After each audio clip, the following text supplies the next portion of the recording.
Today, we're in the middle of our top 20 of all-time countdown. Over 2 years, over 120 episodes, and these are the top 20. So today we're at number 8 with Felicia Hatcher Pearson.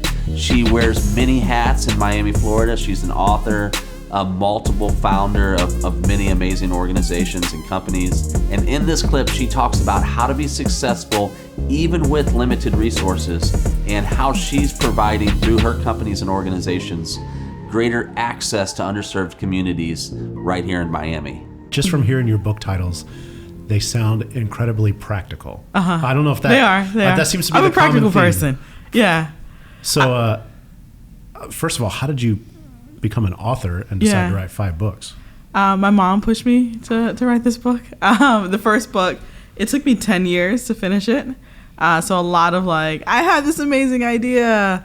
I'm going to write 10 pages. I don't want to write anymore. 2 years later, I'm going to write 30 pages. It was a lot of that. And my second book took me 6 months. And I figured out I don't really need to sit down and write. I could audio record this on a trip to Clearwater and back, get a transcriber to transcribe it, get it back, and then move forward with the rest of the process.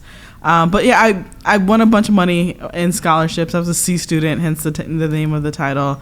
I think my GPA was maybe a 2.7 when I graduated high school.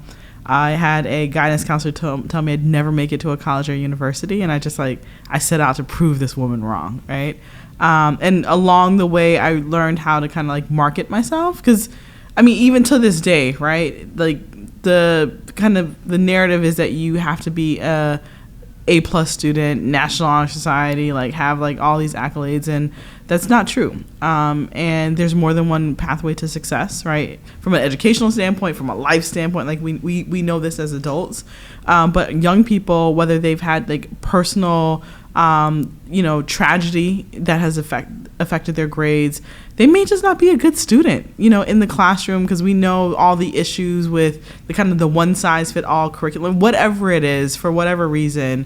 They're made to feel like they're just walking GPA, and that's how I felt.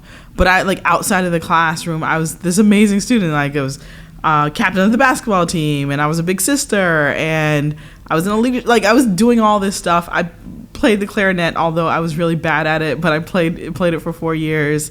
And then I taught myself how to code when I was in high school, and I could rewire cable into my bedroom, but none of these things mattered to my, D+ in geometry or anything like that. But I realized that it mattered to the right organizations, right? And if I did a little bit of research, I could find organizations, foundations, scholarship committees that didn't ask me for a GPA requirement at all, or the GPA requirement was really low. And I ended up winning $130,000 in scholarships and grants as a C student. And then my freshman year at Lynn University, along with a friend of mine, James, we decided to start an educational consulting business. And it sounds really sexy and much cooler than what it was, but we were just people can pay us to build these programs and help other C students find scholarships and kind of help their parents navigate this process. And it was just one of those things, started in our dorm room, use and abuse everything on the college campus. So our office, in the student activity center was our business office, and it's why not meet clients at the library? We could make it that really cool because they want to go to college. So this is a thing. They won't know that we're just renting this by the hour. And DeVry University and the Urban League and a bunch of churches ended up becoming our clients at 19. So I wrote the book because I no longer wanted to be an educational consultant, but I wanted to help as many students and many parents as possible. And so that's where that first book came from. And then I ran a gourmet popsicle manufacturing company for 7 years called Feverish Pops here in Miami. We were one of the first people to put liquor in popsicles and actually get it to freeze.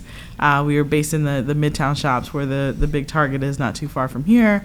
And it was another one of those things I learned very young how to get very creative with limited resources, and that's literally been the story of my life. And that's kind of the underlining message between all of those books. So Start Your Business on a Ramen Noodle Budget was just hey, all of us have gotten really creative with a pack of ramen noodles, right? So back in college, if you had a little extra money, you can dice up some chicken, maybe light some candles, put a little spice in that, and like this 59-cent meal now turns into like this gourmet meal, right? And like now you have the ramen shop, and it's like $10 for a bowl of what really only costs 59 cents. Yeah. And so I was like, if you can channel that same kind of creativity of like throwing all these ingredients in, and kind of tapping into like limited resources, you can have everything that you need to kind of start a business. And like money should not be that barrier.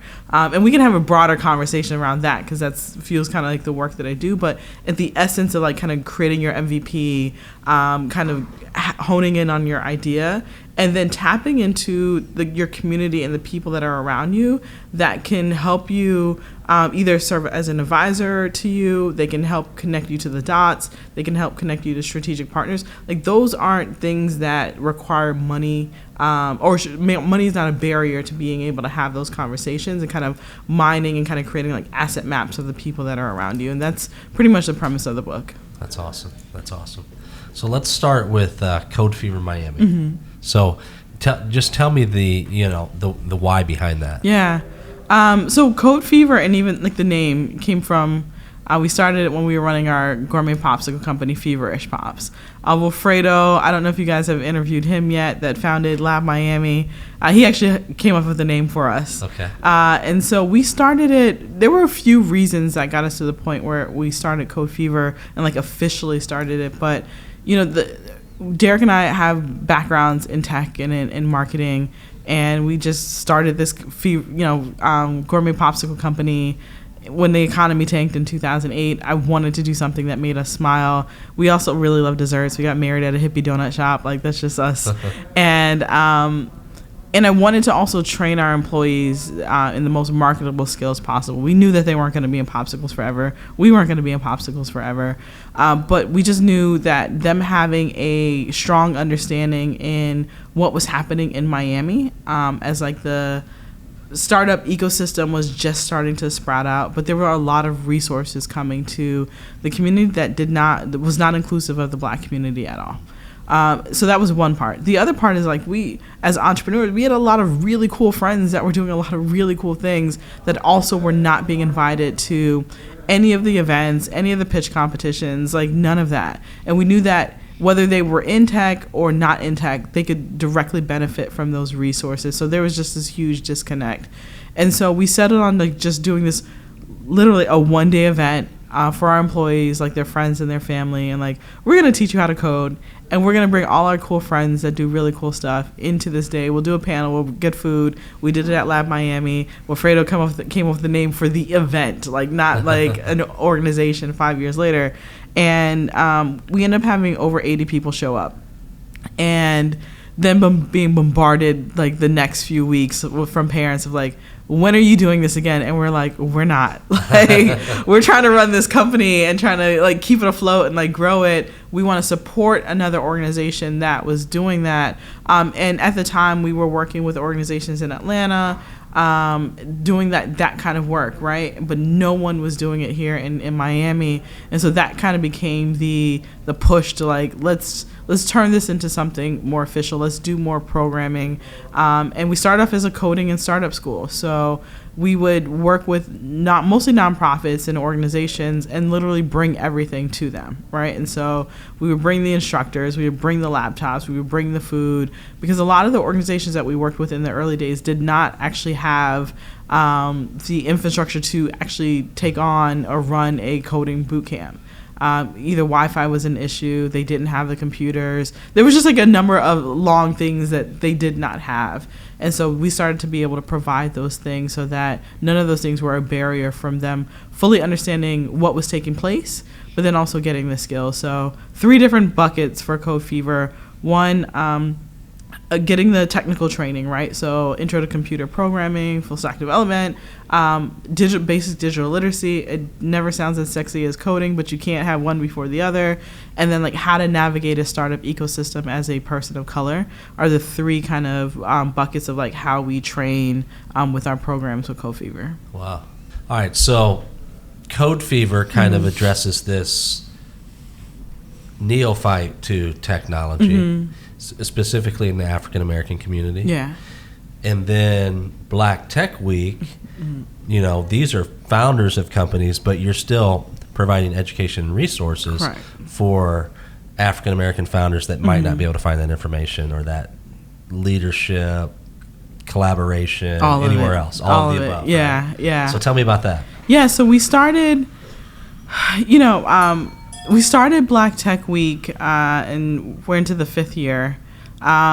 One, because like as a training organization, like we wanted to move away from the train and pray model, right? Which a lot of organizations are in. Like you're training and you're praying that there's an opportunity on the other end of this training program, right? Once your students graduate, and oftentimes the community does not have anything else for them to do. So you're kind of putting them up on this cliff and just like, you're done, and we wanted to, as much as possible, ensure that there were internship opportunities, mentorship opportunities, job opportunities, or just as much as possible clear pathways, right? And we couldn't ensure that a few years ago. And so that's where Black Tech Week became really important. There was also a study that came out that said in order to increase the number of minorities that are hired, especially in STEM fields, you first have to increase the number of companies that are founded by these people. Because when you are from a minority group and you are in a position, a hiring authority, you're more than likely to give that person their first chance, right? That's not just from a race or ethnic standpoint, that's from a gender standpoint, even like a sexual preference standpoint. Like we see that over and over again, right? And so we had to also try and figure out, like, how do we solve for this? How do we, if not any other time throughout the rest of the year, we can ensure like 1 week that all the resources that you could possibly need, if you wanted to launch a technology company or just launch a business period, or if you wanted to pursue a career in STEM, like we would bring all those resources to Miami. And so we bring in just amazing thought leaders, badass speakers, like geniuses that are just like killing it, not just here in the United States, but ultimately like across the globe. Investors, people who had incubators and accelerators, the CEO of Y Combinator, like we partnered with Venture Cafe, I think if not last year, the year before, and had him here. It was one of his first times here in Miami. I think we had almost 700 people RSVP for that event. I know Leanne wanted to kill us because they're just like, there's too many people here, right? But like bringing all those people down, and so one, it's providing all the resources for the community that we've built here. But the other part of that is getting as many of these eyeballs onto what's going on in Miami, because they don't think people work in Miami, right? Can we talk about that? Sure. No one out here thinks that we actually work, or have serious business, or serious companies are being launched and built here.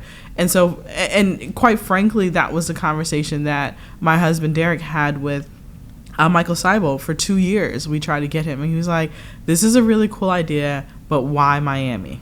Because if this was in San Francisco, it absolutely makes sense. And we're like, no, you need to come here and see.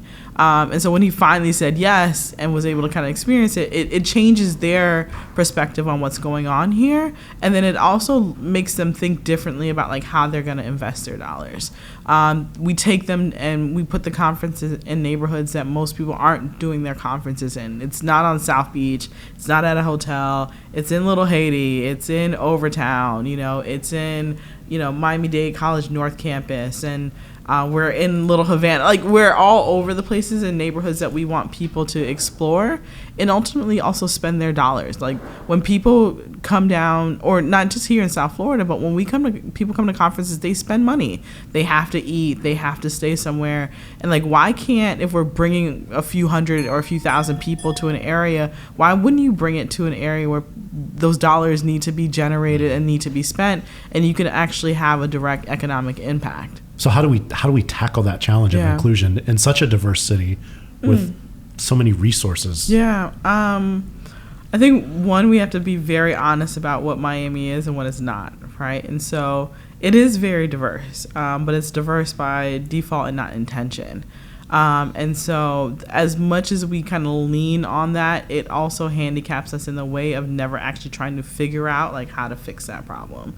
And it's the other side of that is it's also a lot of grassroots organizations trying to fix that problem, and it also needs to be top down, right? And so there are policy changes that can be made to better support like that kind of activity so that we can all kind of meet in the middle and actually have an impact.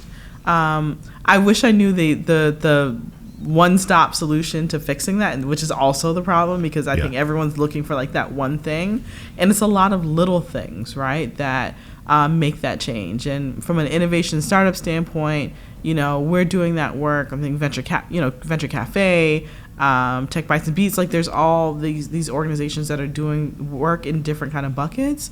But then when we talk about our housing issues, like that also has to be figured out around like diversity and inclusion. Our K through 12 system, our university, like everyone that's a part of like this ecosystem has to do their part and be very intentional about what that is.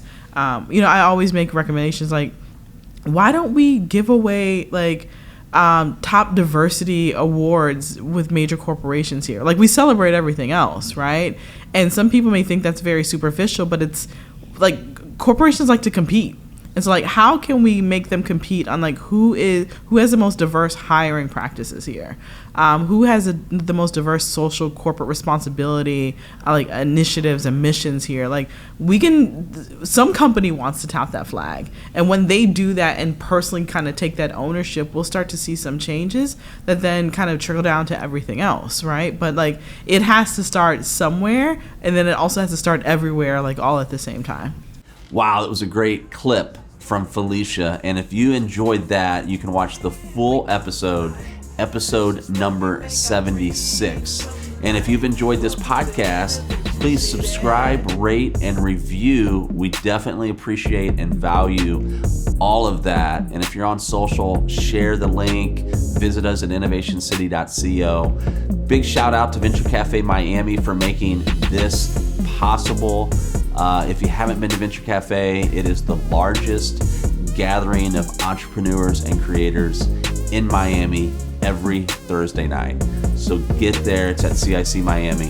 And if you're there on a Thursday night, you'll probably see me there.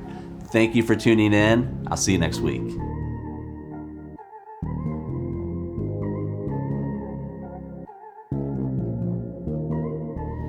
This is where it all begins, so say goodbye to all your fears, all your doubts. This is where they die.